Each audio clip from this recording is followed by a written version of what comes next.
programme vous est offert par Illico Cash.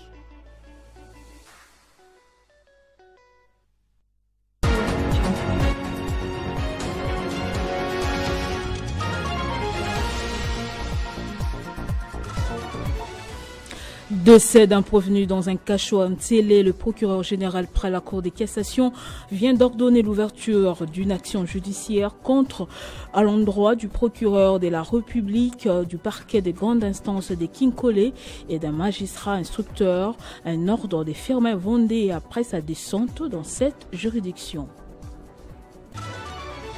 Marie-Olive Lembe-Kabila encore est toujours près des démunis. L'ancienne première dame de la RDC vient de financer le traitement de la hernie discale de plus de 300 malades à Bandundu au Kwilu. Les opérations sont annoncées sur place pour le mois de novembre prochain.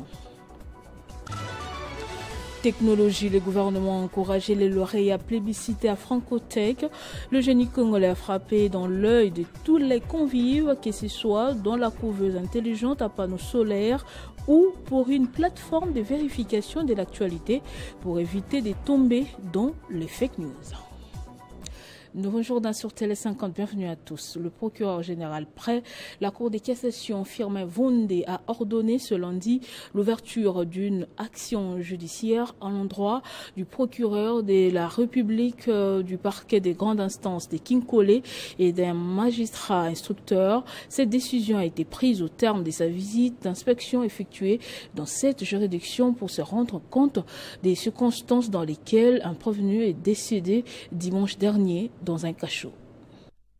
Cette visite du procureur général près la Cour de cassation est intervenue au lendemain du décès inopiné dimanche d'un prévenu dans les locaux de détention du parquet de grande instance de Kinkole. Ayant constaté des manquements graves au respect des droits des détenus, Firmin Vondé a ordonné l'ouverture d'une action disciplinaire à l'endroit du procureur de la République, Mpaka Mabiala, et du magistrat instructeur Crispin Mbouyi. Au regard de tous ces faits, j'ai pris la décision énergique et qui doit interpeller beaucoup de magistrats d'ordonner l'ouverture d'actions disciplinaires à l'endroit du procureur de la République de Kinkole ainsi que du magistrat instructeur. Et j'ai même instruit qu'on puisse leur infliger des mesures provisoires d'interdiction d'exercer. Les rapports me seront faits et la suite dépendra de la manière dont les réponses seront données aux questions qui leur seront posées. Après rappel des principes du droit qui dit la liberté est la règle et la détention l'exception, le patron de l'action publique a promis un contrôle de tous les prévenus afin de désengorger le cachot de cette juridiction. Dès demain, j'envoie encore une équipe de hauts magistrats du parquet général de la Cour d'appel de Kinshasa Matete procéder au contrôle de tous ces prévenus qui sont au cachot dans des salles très réduites où vraiment il n'est pas agréable d'y être. Et le rapport me sera fait. Ceux qui devront être libérés le seront. Et les autres, on va organiser rapidement des chambres ou plutôt des audiences pour statuer sur leur cas. L'ouverture de cette action disciplinaire procédée par le procureur général près la Cour de cassation s'illustre-t-elle une interpellation pour les magistrats afin qu'ils prennent au sérieux la liberté des personnes?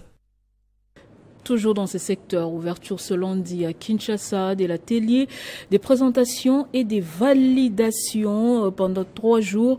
Les membres du secrétariat permanent du Conseil supérieur de la magistrature, les syndicats des magistrats et les agents administratifs se réuniront pour réfléchir aux différents outils à mettre à la disposition du secrétariat permanent afin d'améliorer l'efficacité et la gestion des magistrats.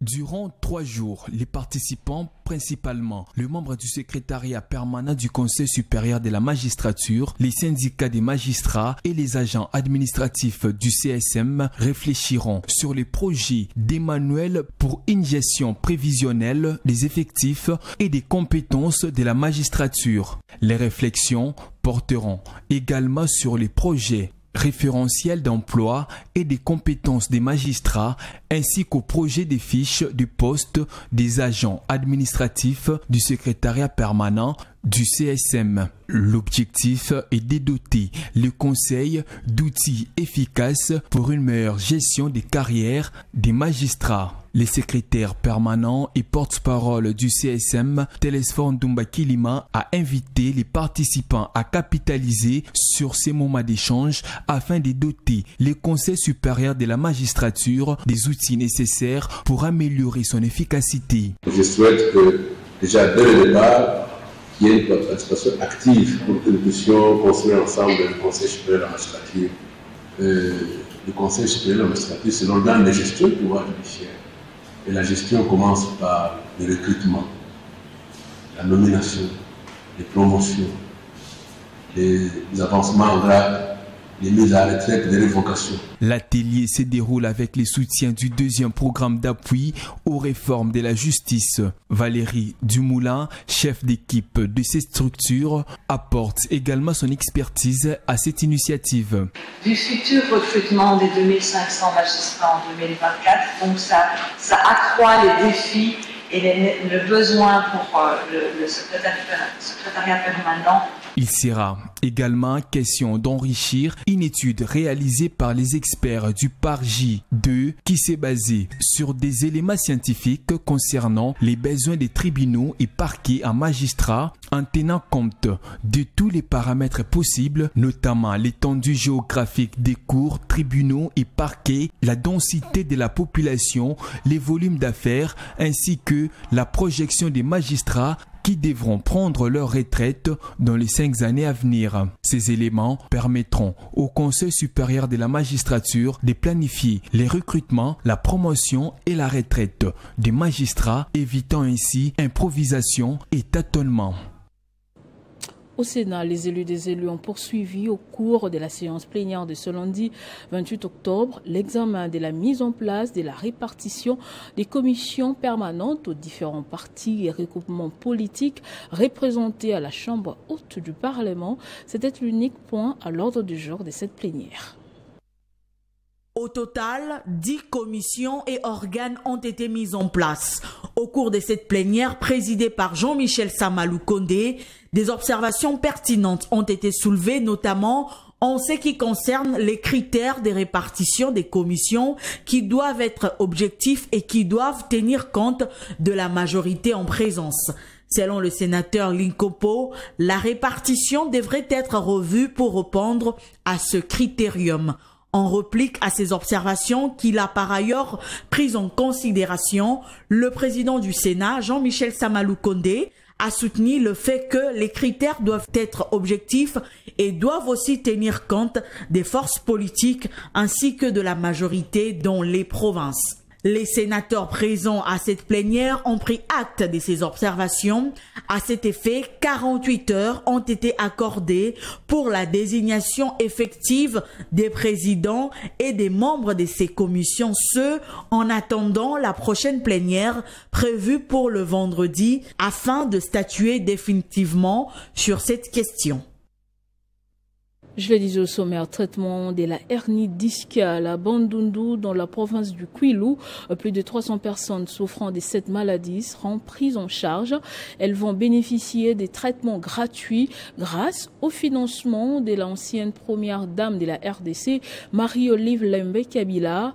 Les opérations sont annoncées pour le mois de novembre prochain et l'hôpital de Paï-Kongila est l'un des centres retenus pour accueillir des patients. En outre, 5 ministres ont rehaussé de leur présence à la cérémonie des présentations des lauréats du concours organisé en marge du 19e sommet de la francophonie lors du salon de l'innovation francotech. Le génie congolais a frappé dans l'œil de tous les convives, que ce soit dans la couveuse intelligente à panneaux solaires ou pour une plateforme de vérification de l'actualité pour éviter de tomber dans les fake news.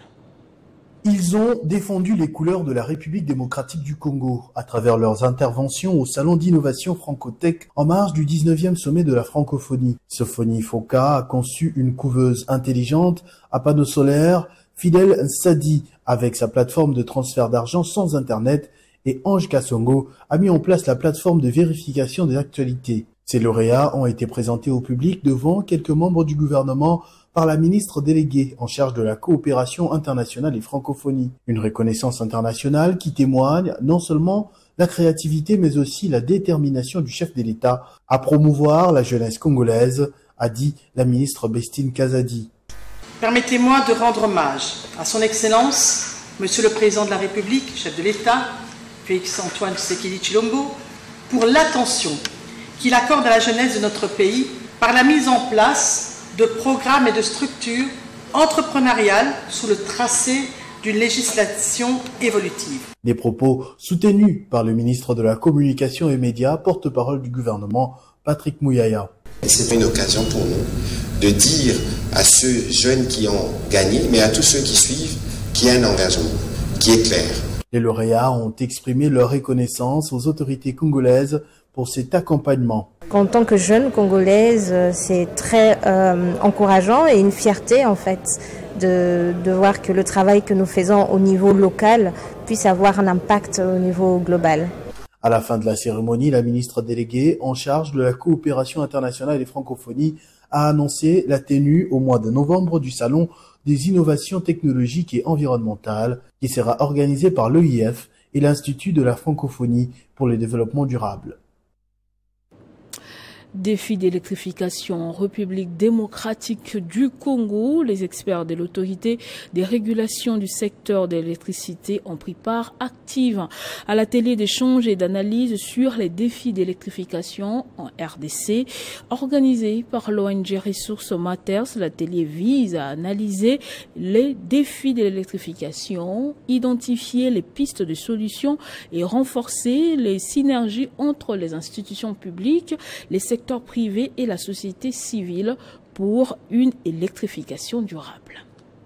L'atelier a réuni les acteurs œuvrant dans le secteur énergétique du pays. Nous sommes à l'hôtel Sultani. Dans un climat serein des discussions et de partage d'expériences, les experts de l'autorité des régulations du secteur de l'électricité ARE ont relevé beaucoup de défis et ont proposé des solutions idoines. L'électricité étant un élément interministériel, plusieurs ministres y ont pris part, dont Moïndo Nzangi et Bestine Kazadi, respectivement ministre d'État au développement rural et ministre près les affaires étrangères et coopération, sans oublier le ministre de l'électricité et ressources hydrauliques Teddy Luamba et celui de l'industrie Julien Paluku qui se sont fait représenter. Le directeur général adjoint de l'ARE qui a représenté le docteur Sandrine Galula Mobenga à cet atelier a dans son speech attiré notamment l'attention de l'assistance sur les missions de l'ARE et les perspectives d'avenir, sans oublier la vulgarisation de la loi sur l'électricité. Ce qui concerne Resource Matters, nous avons invité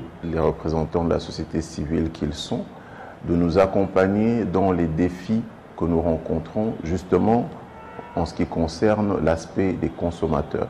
C'est notamment le paiement des factures.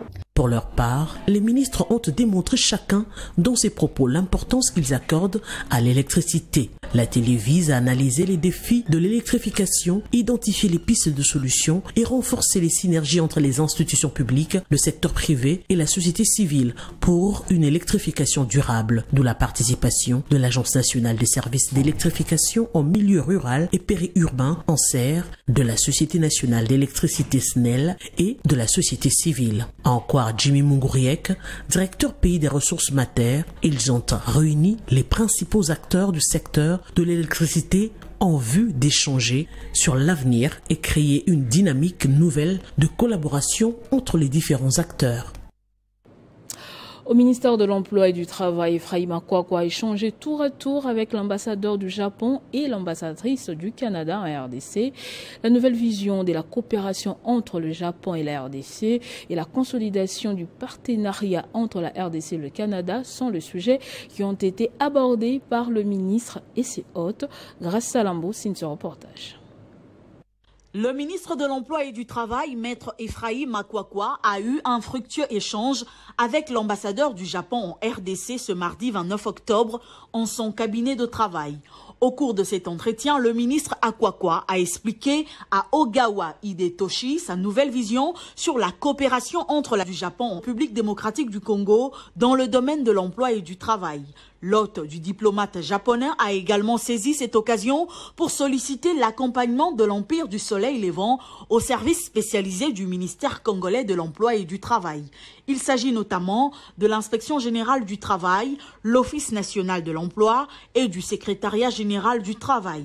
L'ambassadeur japonais, qui a salué l'excellence de la coopération entre les deux pays, a adhéré à la vision du ministre Akwakwa et a promis d'intégrer ses propositions lors de la prochaine mise à jour du nouveau plan stratégique de la coopération entre le Japon et la RDC. C'est une occasion très belle pour échanger notre plan de coopération dans le passé et puis pour le futur. Le ministre Ephraim Akwakwa a également conféré avec l'ambassadrice du Canada, Maryse Gulbo. Au centre de leur échange, la consolidation du partenariat entre les deux pays. À cette occasion, la représentante du Canada a dit l'engagement de son pays à accompagner la RDC, notamment dans la formation des jeunes pour leur permettre d'être compétitifs sur le marché de l'emploi. Le Canada est un partenaire actif dans le domaine de la formation, en particulier la formation professionnelle pour les plus jeunes, pour les jeunes, pour les femmes, l'alphabétisation et à différents niveaux aussi de perfectionnement technique. Le Canada a en outre exprimé son engagement à accompagner la RDC dans l'amélioration du climat des affaires. Assainissement du climat des affaires et accompagnement des investisseurs locaux.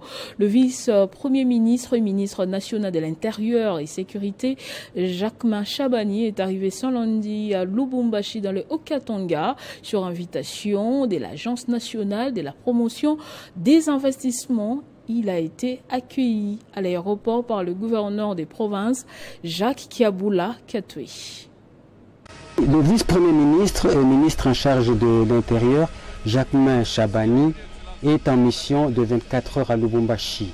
Il est venu ce lundi 28 octobre 2024 participer aux travaux de la deuxième édition sur le climat des affaires. À l'aéroport international de Luano, ce membre du gouvernement central a été salué par le gouverneur de province, Jacques Kiaboula Katoué, le président de l'Assemblée provinciale, Michel Kaboué-Mwamba, et d'autres autorités de la province. Jacquemain Chabani a reçu les honneurs de la police nationale congolaise avant de dire le motif de sa présence à Lubumbashi. Nous sommes venus dans une activité de l'ANAPI, dans un forum, nous adresser principalement aux gouverneurs de province qui en principe sont tous ici pour participer à ce forum, mais aux responsables des entités territoriales, pour qu'ensemble nous puissions analyser, réfléchir sur l'importance de l'assainissement du climat des affaires sur toute l'étendue du territoire. Donc ce forum va nous permettre d'analyser cette situation, l'état des lieux, et de nous rappeler de nos différentes responsabilités pour qu'ensemble nous puissions, selon la volonté du président de la République, faire en sorte à ce que le climat des affaires soit assaini et permettre à ce que les initiatives privées prennent place. Voilà, c'est un séjour de 24 heures. Merci. Et tel qu'annoncé, ces assises qu'organise l'ANAPI de ce 29 au 31 octobre à Lubumbashi avec comme thème la promotion du climat des affaires en RDC, défis, enjeux et perspectives connaissent la participation de plusieurs autorités du pays. Ces assises sont organisées sous la supervision du vice-premier ministre et ministre du Plan. Cet événement de grande envergure organisé par l'ANAPI sur les thèmes la promotion du climat des affaires en RDC, défis, enjeux et perspectives a réuni membres du gouvernement, gouverneurs de province, présidents d'organes délibérants provinciaux, ministres provinciaux, membres du corps scientifique et universitaire, ainsi que quelques acteurs socio-économiques. Ces travaux visent à harmoniser les efforts nationaux et provinciaux afin de créer un environnement des affaires propice à l'attraction des investisseurs. Cette initiative, qui va se clôturer le jeudi 31 octobre prochain, s'inscrit dans la volonté du président de la République, Félix-Antoine Tshisekedi Tshilombo, à faire de la RDC une destination de choix pour les investissements.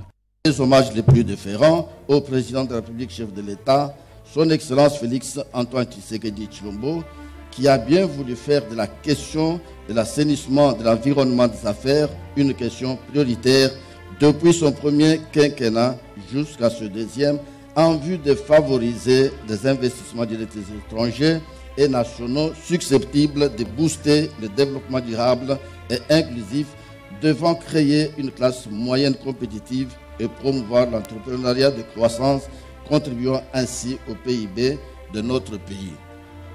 L'ANAPI espère que cette rencontre aboutira à un engagement accru des provinces dans l'assainissement de l'environnement des affaires, à la mise en place d'édits provinciaux favorables aux investissements et à la création d'un dialogue constructif entre les secteurs publics et les secteurs privés.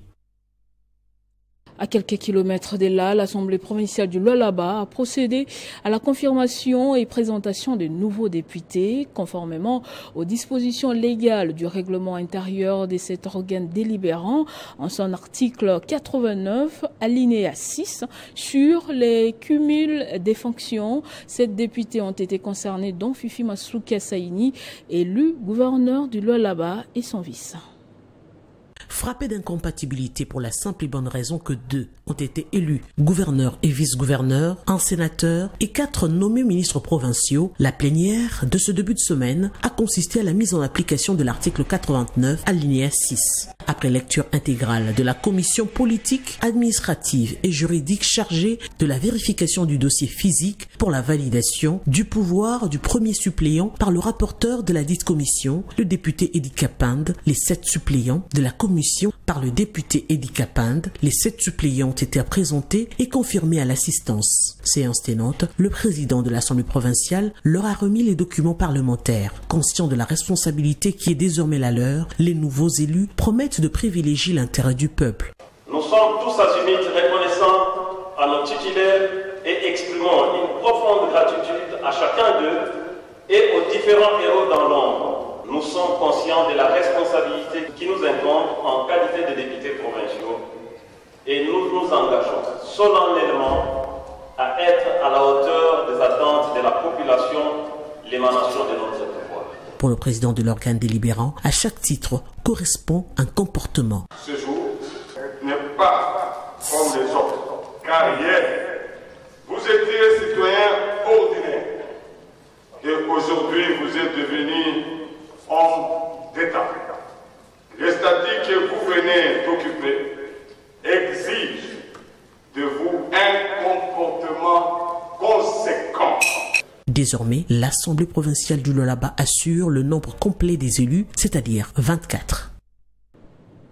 Suite aux allégations répandues dans les réseaux sociaux sur les travaux de l'entreprise Cap Congo dans les territoires des Bagata, le président du bureau d'âge de l'Assemblée provinciale du Kwilu, le professeur Oscar Ntsaman, a conduit une très grande délégation pour palper du doigt les réalisations de cette entreprise. Vaut mieux voir qu'entendre, dit-on, le professeur Taman Olut Oscar, président du bureau d'âge de l'Assemblée provinciale du Kwilu, se rendit ce jeudi 24 octobre 2024 sur les sites de la société Cap Congo, située dans les territoires de Bagata, plus précisément au village Moshipendad, à environ 30 km de Bandundu. Le premier manager congolais a décidé de vérifier les activités de cette entreprise en raison des allégations répandues dans les réseaux sociaux et dans certains médias, sémant ainsi le doute parmi la population quant au type de travaux effectués par cette société. Sur place, le constat a été positif. Le président Taman appelle les bagatoires à soutenir ce projet qui semble prometteur avant d'indiquer ce qui suit.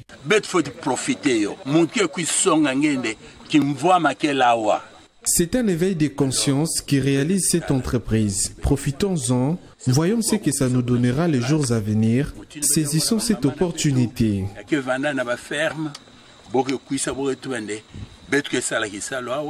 Quelques députés qui ont accompagné le président de l'organe délibérant ont fait part de leurs impressions.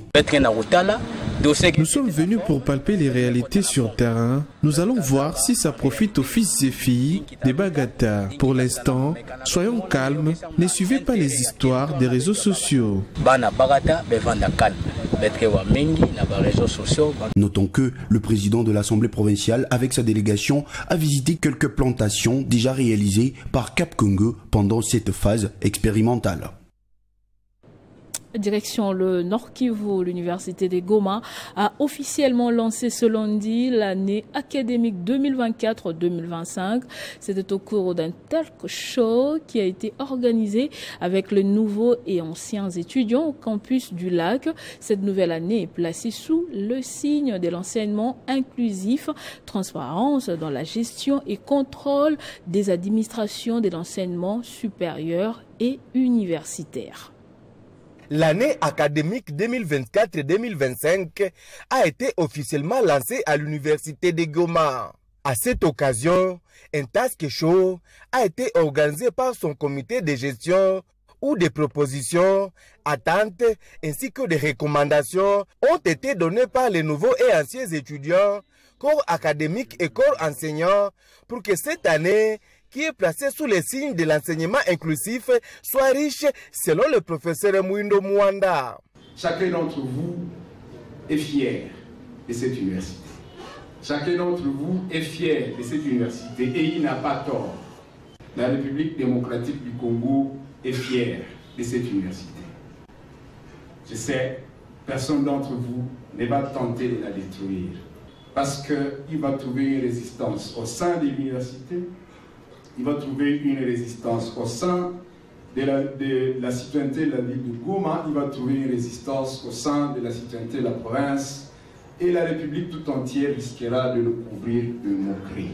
Raison pour laquelle, chers amis, restons dans la droite ligne de ce que la ministre veut pour cette année académique, une année académique de l'inclusivité de l'enseignement supérieur, de la transparence dans la gestion, ainsi que du contrôle des administrations de l'enseignement supérieur et universitaire.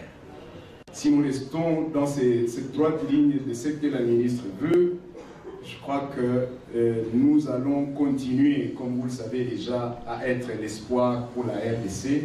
Pour cette nouvelle année académique, le comité de gestion de l'université de Goma compte poursuivre ses réformes pour offrir un enseignement de qualité, des infrastructures modernes et l'amélioration des conditions de vie du corps académique et scientifique de cette institution publique qui fait la fierté de la province du Nord Kivu.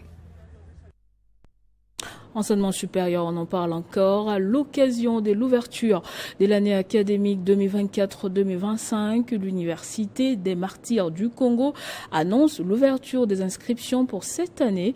Les détails dans ces communiqués lus par Joël Iselona.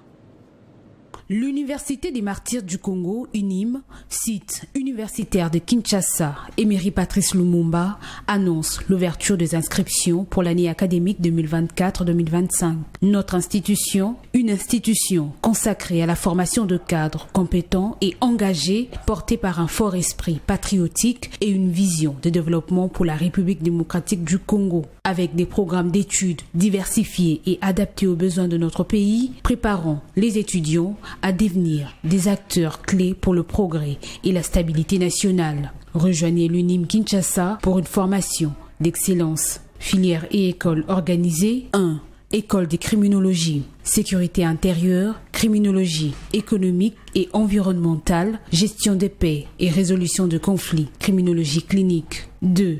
École nationale sciences d'idéologie patriotique, sciences d'intelligence et sécurité. 3. Médecine humaine, médecine vétérinaire, santé publique. 4. Aménagement du territoire et conservation de la nature. 5. Sciences agronomiques et environnement. 6. Sciences économiques et de gestion. 7. Sciences psychologiques et de l'éducation. 8. Sciences de l'information et de la communication. 9. Sciences et technologies. 10. Sciences juridiques, politiques, administratives et relations internationales. 11. Développement et action humanitaire. 12. Pédagogie et didactique des disciplines. 13.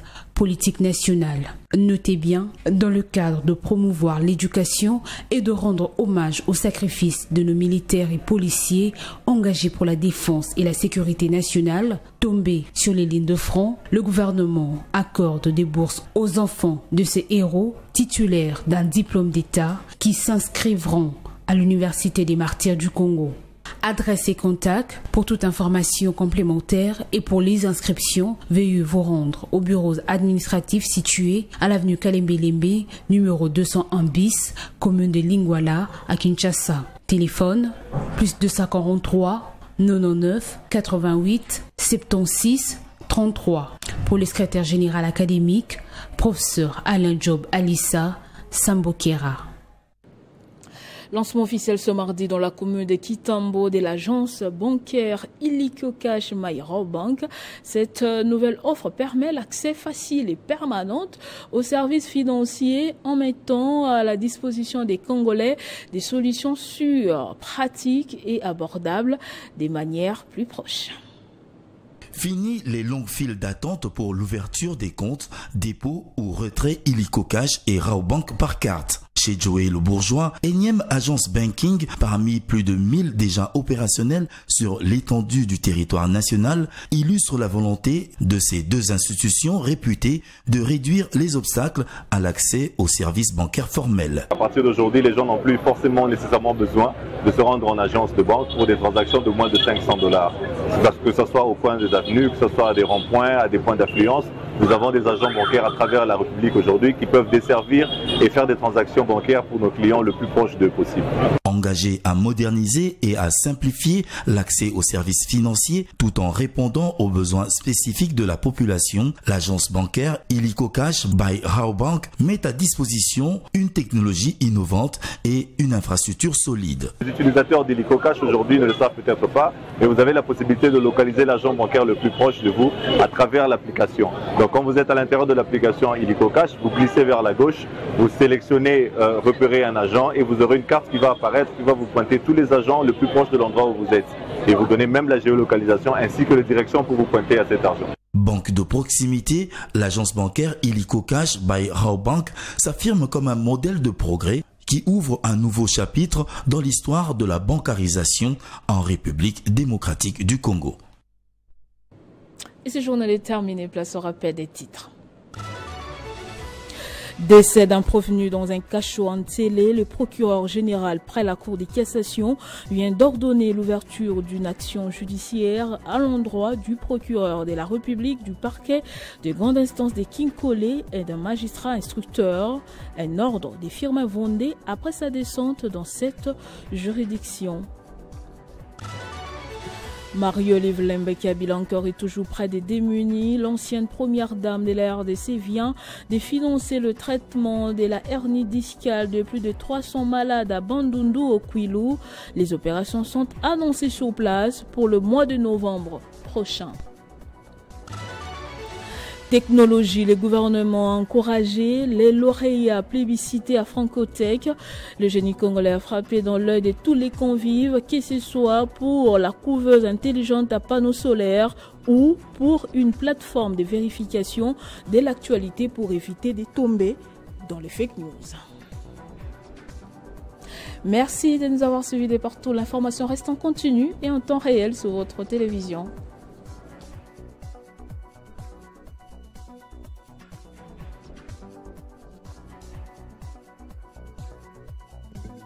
Retrouvez toute l'actualité en continu sur www.tele50.cd.